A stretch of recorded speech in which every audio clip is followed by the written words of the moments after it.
We don't know how many people have seen it. We don't know how many people shared it.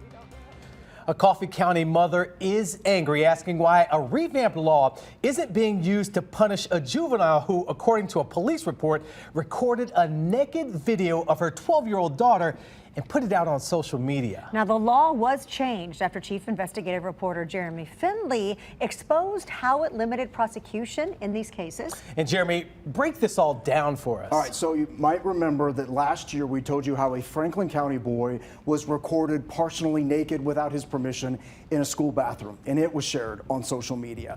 That case actually prompted a change in the law to make it easier to prosecute these cases. But since then, another juvenile is now accused of recording a girl naked and putting it on social media. But she isn't being charged under the new law. It is how they've gotten through it. No matter what life throws us, Watching inspirational videos we have to keep going. on TikTok, all while knowing it was a video on social media that devastated her 12-year-old daughter. She doesn't know how many people saw it. She's got to go back to school and face all of this. We're blurring out the video, but it shows the girl getting out of a shower naked, recorded by a female friend. A friend, a police incident report reads, that then shared it on social media. We don't know how many people have seen it. We don't know how many people shared it. We don't know how many people have it on their phone. What Smith's daughter experienced But when I actually saw it with my own eyes, I broke down and I cried.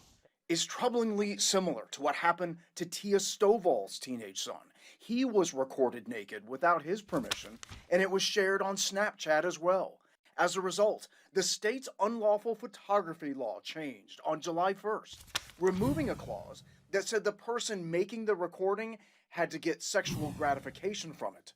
The revamped law reads that if you record someone naked in order to offend, intimidate, embarrass, ridicule, or harass, you can now be charged with a Class B misdemeanor. Now, when you do that, young people or anyone, there is a recourse to the court system that is not going to just be a slap on the hand. So Smith, who says her daughter was unlawfully recorded in May, says she wanted the new charge applied as well. My daughter's case would be one of the first cases in Coffee County, Tennessee that applied to that law. But it didn't happen. District Attorney Craig Northcott would not discuss the specifics of the case, but wrote in an email to WSMV4 Investigates. Because the recording of Smith's daughter happened prior to July 1st, we have to evaluate it under the old version of the law. She is justifiably upset about the situation and wants something to be done. Hopefully, she understands that we will do what we can under the confines of the law. For Smith, it just doesn't seem right. It should take effect. Regardless of when it was passed, it should take effect to anybody that this has happened to.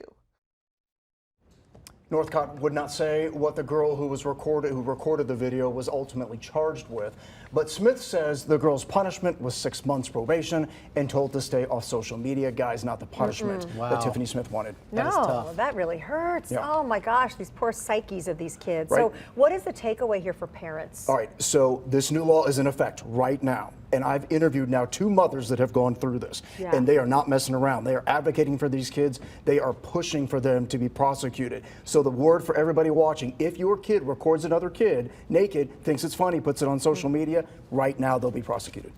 Wow. Yep. Jeremy Thank you. Finley. Yep.